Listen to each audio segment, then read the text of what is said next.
وَإِذَا قُرِئَ الْقُرْآنُ فَاسْتَمِعُوا لَهُ وَأَنصِتُوا لَعَلَّكُمْ تُرْحَمُونَ۔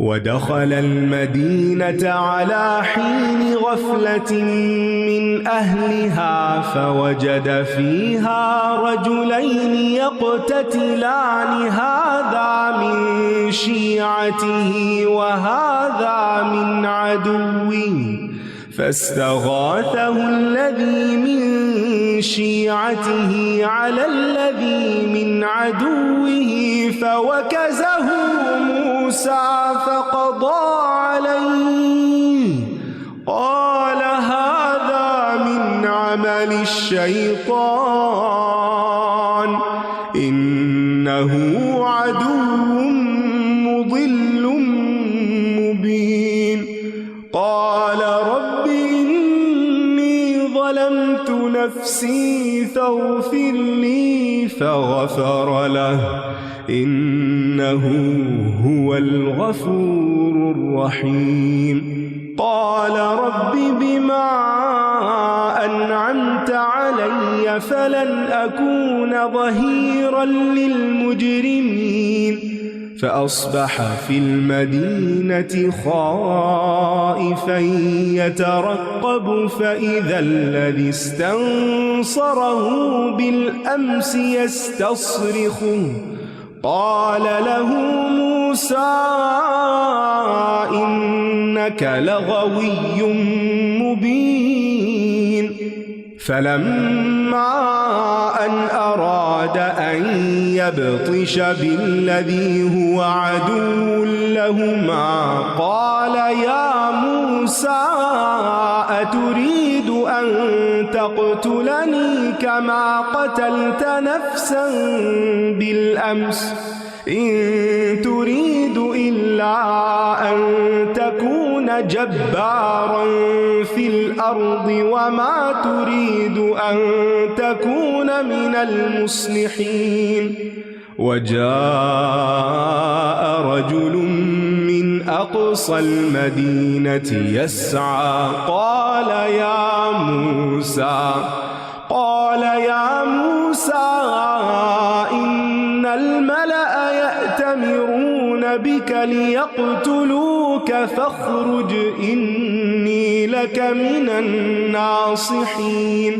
فخرج منها خائفا يترقب قال رب نجني من القوم الظالمين।